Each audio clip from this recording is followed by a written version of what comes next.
बिस्मिल्लाहिर्रहमानिर्रहीम। इय्याक नअबुदु व इय्याक नस्तईन। जैसा कि आप सब लोगों को पता है कि 19 दिसंबर को एक धरना जो है वो दिया गया। उस धरने का जो पॉइंट डिसाइडेड था वो बनी गल्ला था और उसका जो मकसद था वो टीचर्स की रेगुलराइजेशन था। बहुत कम लोग ऐसे हैं जिन्हें अभी तक ये पता हो कि ये मसला क्या चल रहा है, और मैं समझता हूँ कि कम्युनिकेशन बैरियर है। कम्युनिकेशन बैरियर इस लिहाज से दिया गया है कि इसमें बहुत सारे अदारे मुलव्वस हैं जो कि इस मामले को मज़ीद उलझा रहे हैं।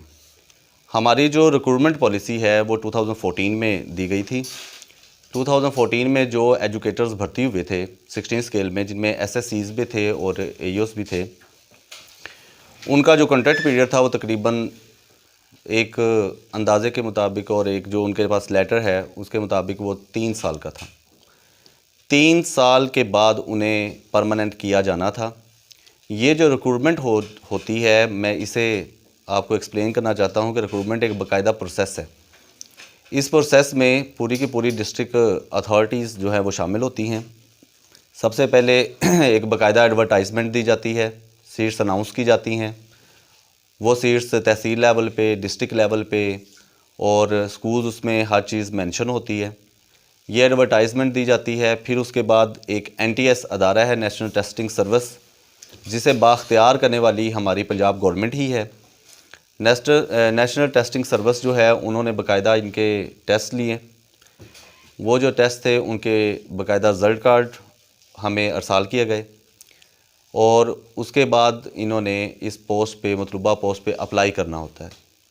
जब वो अप्लाई करते हैं तो फिर उसका एक मेरिट बनता है। वो मेरिट तहसील लेवल पे होता है और उसमें तमाम सीटें जो है वो डिक्लेयर कर दी जाती हैं। शफाफ सिस्टम है, किसी किस्म की कोई उसमें रुकावट नहीं है, किसी किस्म का कोई उसमें मैनिपुलेशन नहीं है। और उसके बाद जब वो मेरिट बन जाता है तो उसके बाद इंटरव्यू कॉल होती है। इंटरव्यू कॉल के बाद डॉक्यूमेंट्स वेरीफाई करवाए जाते हैं और फिर मतलूबा सीट जो है उसके अगेंस्ट रिक्रूटमेंट की जाती है। ये एक बाकायदा प्रोसेस है, ये एक बाकायदा जो है वो सारा प्रोसेस के ज़रिए सारी रिक्रूटमेंट का प्लान किया जाता है।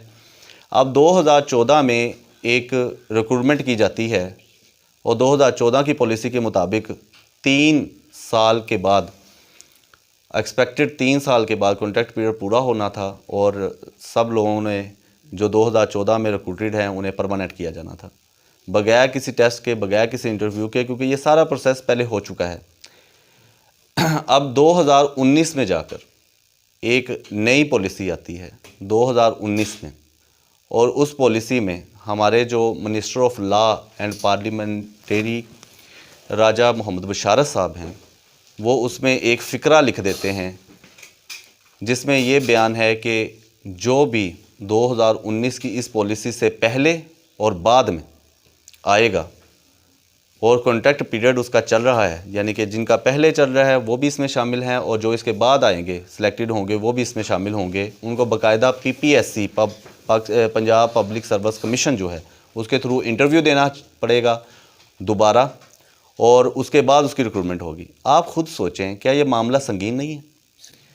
क्या आप देखते नहीं हैं, इसको समझ नहीं सकते कि अगर एक टीचर का मुकाम देखा जाए तो एक टीचर क्या है?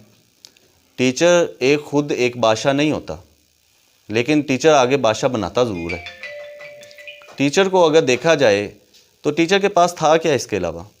अगर हम अपने आप को देखें कि हम क्या कर सकते थे या हमें क्या करना चाहिए था, अगर आप ये समझते हैं कि टीचर, आज का टीचर शायद इतना कॉम्पिटेंट नहीं है कि वो पीपीएससी का इंटरव्यू पास कर सके, तो ऐसा बिल्कुल नहीं है। लेकिन पॉलिसी हमेशा ऐसी होनी चाहिए जो शफाफ हो। इसमें जो बिफोर का वर्ड है उसके लिए बहस की जा रही है, उसके लिए ये धरने दिए जा रहे हैं। एक इंसान जो बाकायदा रिक्रूटमेंट प्रोसेस के ज़रिए एक प्रोसेस में आया है, उसे जॉब करते हुए आज 6 साल हो गए हैं। 2014 में वो बंदा आया, 6 साल जॉब करने के बाद, 6 साल पढ़ाने के बाद, 6 साल सर्व करने के बाद उसे कहा जाता है कि फिर दोबारा इंटरव्यू दो, और अगर तुम पास हुए तो तुम्हें दोबारा रखा जाएगा, अगर तुम पास नहीं होते तो तुम्हें निकाल दिया जाएगा।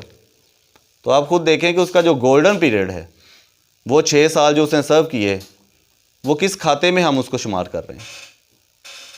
अगर आप एसएससीज़ का इंटरव्यू लेते हैं। इसमें 2 पोस्ट शामिल हैं, मैं आपको ये भी क्लियर कर दूं। एक तो इसमें पोस्ट है एसएससीज़ की जो सीनियर सेकेंडरी एजुकेटर्स हैं 16वें स्केल के, और दूसरे जो इसमें लोग शामिल हैं वो एईओज़ हैं, असिस्टेंट एजुकेशन ऑफिसर्स, जो कि 16 स्केल में सिलेक्टेड हैं, बाकायदा प्रोसेस के थ्रू आए हैं। लेकिन 2019 में आके एक ऐसी पॉलिसी बना दी जाती है कि उन्हें हैरान और परेशान कर दिया जाता है। पहले ये बात चली ग्रुप्स में, यूनियंस जाके मुराद राज साहब जो मिनिस्टर एजुकेशन हैं उनसे जाके मुलाकात भी उनसे हुई, उन्हें बाबर भी करवाया गया कि ये सरासर नाइंसाफ़ी है कि बाकायदा दोबारा इंटरव्यू लिया जाए या बाकायदा जो है उनको टेस्ट लिया जाए, इससे ग्रेस किया जाए। काफ़ी हद तक उनसे गॉसिप चलता रहा है, सब कुछ चलता रहा है। ये चीज़ बाकायदा प्रेस क्लब्स के बाहर जो है वो इस चीज़ को प्रेस को भी इन्वॉल्व किया गया है और इसमें दिखाया भी सबको गया कि ये पॉलिसी में मसला है, इसको चेंज होना चाहिए। इसमें जो बिफ़ोर का वर्ड है इसे चेंज होना चाहिए, ये बिफ़ोर नहीं होना चाहिए। हाँ ठीक है, हमें कोई इख्तलाफ नहीं, अगर आप आफ्टर करते हैं तो ठीक है। अब से जो रिक्रूटमेंट 16 स्केल पे आती है आप उसमें पीपीएससी को इन्वॉल्व कर लें, लोग पीपीएससी का टेस्ट दे के आएँ, बाकायदा रिक्रूटमेंट करके आएँ तो अच्छी बात है, कॉम्पिटेंट लोग सामने आएंगे, बहुत ज़्यादा कंपटीशन हो जाएगा। लेकिन अगर 2014 को हम देखें, 2016 को देखें, 2017 को देखें, 2018 की रिक्रूटमेंट देखें, इतने सालों में रिक्रूटमेंट हुई है, तो वो सारे जो रिक्रूटमेंट का जो हमारा टेस्टिंग सर्विस थी वो एनटीएस थी। एनटीएस को बाख्तियार करने वाला कौन है? एनटीएस को बाख्तियार करने वाली हमारी पंजाब गवर्नमेंट ही है। अगर आपको ये लगता है कि उस वक्त एनटीएस ने सही तरह से टेस्ट नहीं लिया तो उसे बाख्तियार आपने किया।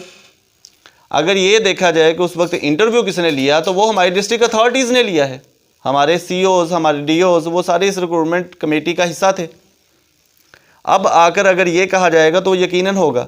अब जैसे वो एक शेर है, वो कहता है ये दस्तूर ज़ुबान बंदी कैसा है तेरी महफिल में, यहाँ तो बात करने को तरसती है ज़ुबान मेरी।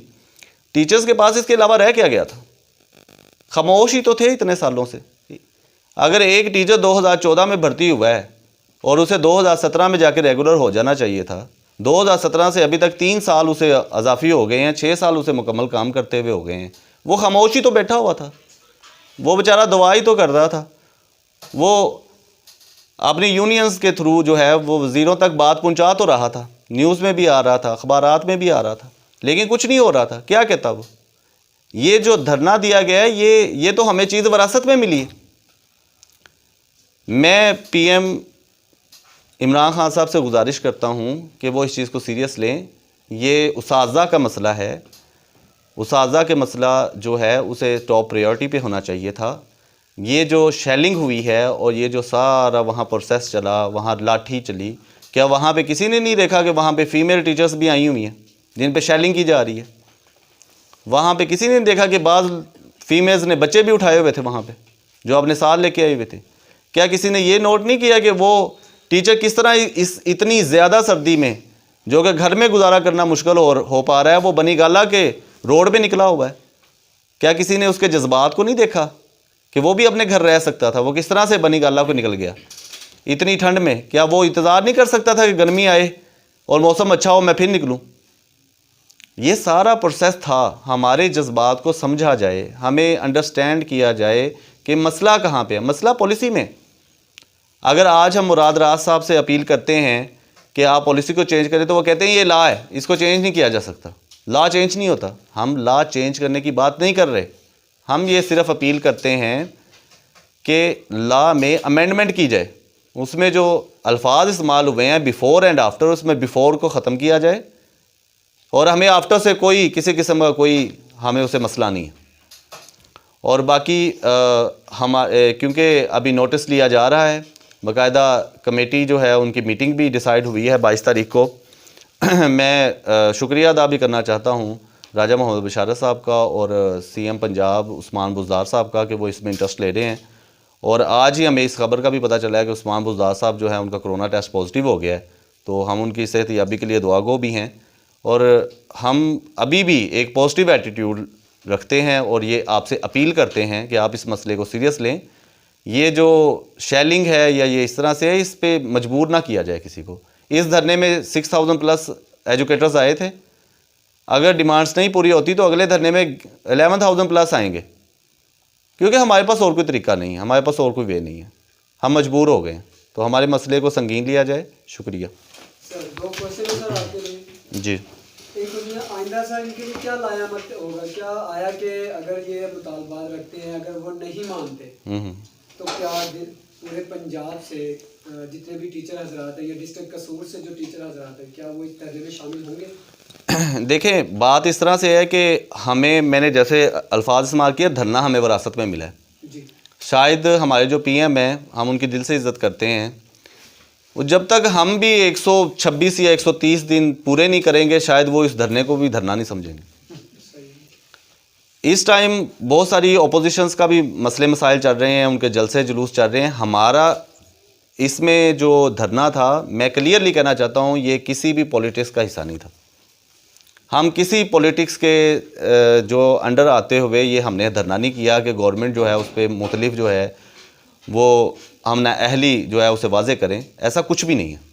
हमारा सिर्फ एक ही मकसद था, वो ये था कि 2014 की जो रिक्रूटमेंट पॉलिसी थी उसमें चेंज किया गया 2019 में, और उसमें बिफ़ोर और आफ्टर 2019 के जो एजुकेटर्स हैं उनके लिए PPSC का इंटरव्यू जो है वो लाजम करार दिया गया है।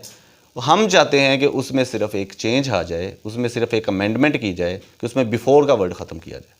और अगर ऐसा नहीं होता तो पहले 6000 आए थे, अब तो अगली दफ़ा तो हम प्रॉमिस करके निकले थे वहाँ पे बनीगाला में कि 11,000 लोग आएंगे इंशाल्लाह, 11,000 से भी प्लस आएंगे। और जो ये पब्लिक सर्विस कमीशन के तहत अगर इनको मतलब जो टेस्ट है इनका, अगर ये उसमें मतलब रह जाते हैं, गाना खासा फेल हो जाते हैं या NTS में फेल हो जाते हैं, तो उसका क्या मतलब वो आगे लाइन में क्या? देखें, यही तो मसला है। हम PPSC के थ्रू वो तो लोग चाह रहे हैं कि हम इंटरव्यू दें, लेकिन देखिए वो जितना मर्ज़ी सॉफ्ट कॉर्नर रखें, लेकिन हम इंटरव्यू की तरफ तो हमें अपनी कॉम्पिटेंसी पे किसी किस्म का गैर यकीनी नहीं है। हम में से जितने भी लोग सिलेक्टेड हैं वो सारे MPhil हैं, MSc हैं और कुछ लोग PhD भी हैं। हम सब लोग कॉम्पिटेंट हैं, कॉम्पिटेटिव एग्ज़ाम के थ्रू आए हैं, बाकायदा इंटरव्यू पास करके मेरिट लिस्ट के थ्रू आए हैं। लेकिन ये है कि अगर हमें दोबारा इंटरव्यू की तरफ जाएगा तो यही तो मसला है। This is the bone of contention. यही तो हम चाह नहीं रहे कि इंटरव्यू की तरफ हम जाया जाए, क्योंकि एक पॉलिसी जब बन गई थी तो उसी पॉलिसी के तहत हमें किया जाए। अगर आप ये कहना चाहते हैं कि इंटरव्यू ज़रूरी है तो आप उसे नेक्स्ट रिक्रूटमेंट पे लेके जाएं। आपको चाहिए कि आप 2019 में आप एक देते हैं नया ला कि इस तरह से PPSC के थ्रू हुआ करेगा, तो आप उसको 2019 के बाद जो रिक्रूटमेंट होगी आप उस पर लागू करें ना। आप उससे जो पहले के लोग हैं आप उन पर रहम करें, उनकी बात को गौर करें और मसले को समझें। ये मसला उसाज़ा का है, इसे फ़र्स्ट प्रायोरिटी पे होना चाहिए। ये शेलिंग करके, ये उन पे जो है तशद्दुद करके हम कोई अपना अच्छा इम्पैक्ट नहीं कर रहे। हम एक तरफ कहते हैं ये मदीना की रियासत है, एक तरफ कहते हैं पाकिस्तान बहुत ज़्यादा तरक्की कर रहा है। पाकिस्तान का जो इमेज है वो बाहर के मुल्कों में जो अब्रॉड कंट्रीज़ हैं वहाँ पे बहुत अच्छा चल रहा है, लेकिन दूसरी तरफ हम अपने मुल्क में उसाज़ा पे इतना तशद्दुद करें कि ये हमारा अच्छा इमेज जा रहा होगा। हम तो नहीं समझते इसे कि ये कोई अच्छा इमेज है कि एक ऐसा मुल्क जहाँ पे उसाज़ा पे तशद्दुद किया जाता है, क्या वो मदीना की रियासत हो सकती है? या क्या वहाँ पे इंसाफ जो है वो आप समझते हैं इस चीज़ को कि इंसाफ मिल रहा है? तो इस चीज़ को जो है अमेंडमेंट किया जाए। तो मैं इसी लिहाज से जो है वो CM जो पंजाब हैं उस्मान बुज़दार साहब और राजा मोहम्मद बशारत साहब जो minister of law and parliamentary affairs हैं, उनके लिए रिक्वेस्ट करता हूँ।